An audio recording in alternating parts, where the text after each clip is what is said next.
Muchas gracias, hasta luego. Bueno, y Jaime ya lo planteó en esos términos, pero entonces la pregunta será si Perú también lo está viendo, como Jaime lo está viendo, si Perú será uno de los países beneficiados también por esta tendencia y lo que está pensando ya el gobierno respecto de esta tendencia.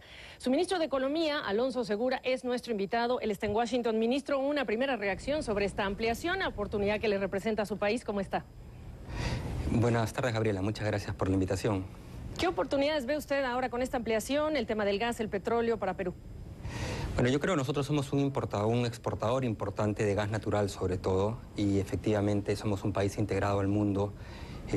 Tenemos tratados de libre comercio con países representando el 92% del comercio global, entonces toda reducción en costos de comercio a través de poder pasar por el canal ampliado es significativo para Perú, ¿no? En el informe del Fondo Monetario Internacional sobre perspectivas económicas se habla de su país como el tercero que más va a crecer en el mundo. Además, sin embargo, ministro, usted sabe muy bien que las cifras de crecimiento de hace unos años ya no son las mismas de este año. ¿Qué están haciendo ustedes en materia de competitividad, de estrategia para mantener ese crecimiento?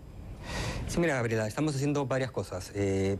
Primero, estamos implementando políticas de corto plazo, básicamente para empujar la economía hacia arriba en el horizonte de un año. Políticas fiscales y reducción de impuestos, eso por un lado.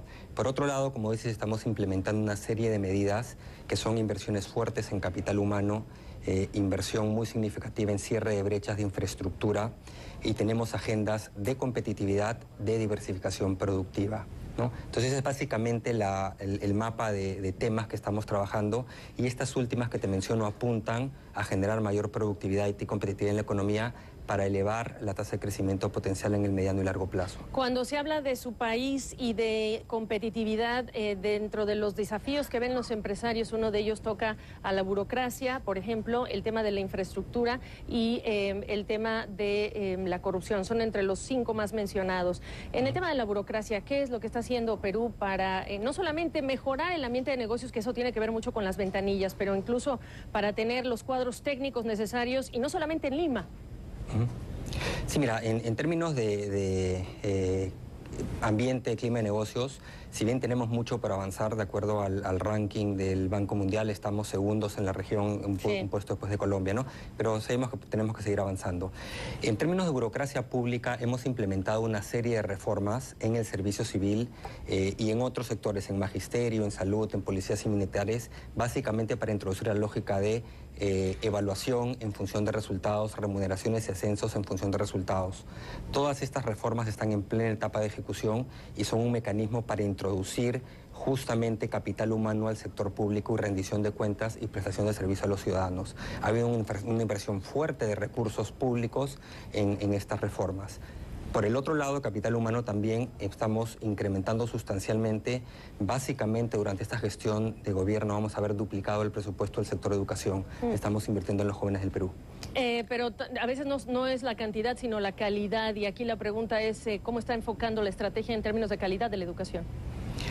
Hay una serie de aristas, Gabriela, que se están trabajando. Primero, como dije, se está reformando el magisterio, introduciendo evaluaciones en términos de resultados. Después se están haciendo reformas curriculares, bachilleratos internacionales en escuelas públicas, enseñanza de inglés en escuelas públicas. Es gradual el despliegue, pero está introduciendo en las secundarias. Después se está incrementando las jornadas educativas.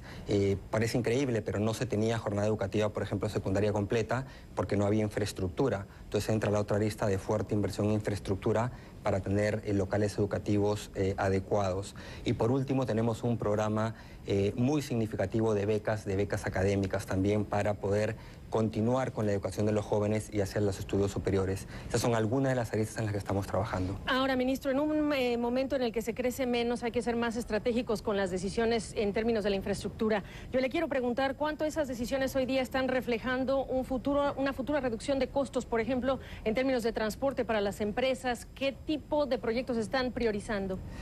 Sí, esa es otra, muchas gracias por la pregunta, Gabriela, interesante. Estamos invirtiendo fuerte en infraestructura, y ahí tenemos inversión en aeropuertos, en puertos, en carreteras, y también en infraestructura social.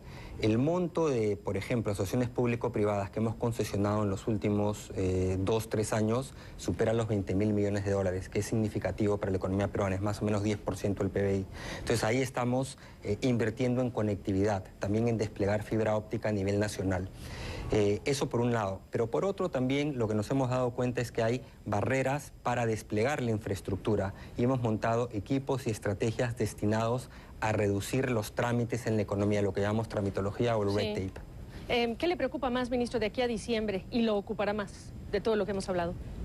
Yo creo que ejecución. Hemos hablado mucho de la parte de mediano plazo, esa la estamos trabajando y está encaminada, pero en este momento en que las condiciones no son tan favorables para América Latina, tiene que haber un soporte de la política fiscal y en ese sentido hemos dado todos los impulsos, reforma tributaria a la baja, y también dado techos de gasto expansivos, pero el reto es ejecución, ejecución, ejecución. Y si me permite agregar, ministro, nada más, el tema de los cuadros técnicos en las distintas regiones del país, ¿no? Supongo que ese también es otra meta ambiciosa. Ese es un reto, pero te diría que es un reto más de mediano plazo. Lo venimos trabajando, pero el problema de bajo capital humano en el sector público, que ocurre en el Perú al igual que en otras economías de América Latina, es un tema que se va solucionando gradualmente, pero hemos hecho reformas justamente para mejorar este tema, ¿no? Sí, claro. Entonces, lo iremos viendo. Lo decía yo por la cantidad de inversiones masivas que han recibido ustedes en el potente sector minero que del que Perú disfruta. Ministro Segura, le agradezco muchísimo su tiempo, éxitos en Washington. No, muchísimas gracias y bueno, solo reiterar, en octubre es la Junta de Gobernadores del Fondo Monetario y Banco Mundial en el Perú. Regresa a América Latina después de 48 años, estás cordialmente invitada. Así es, y ahí estaremos, me parece, ministro. Gracias. Muchas gracias, Gabriela. Hasta pronto.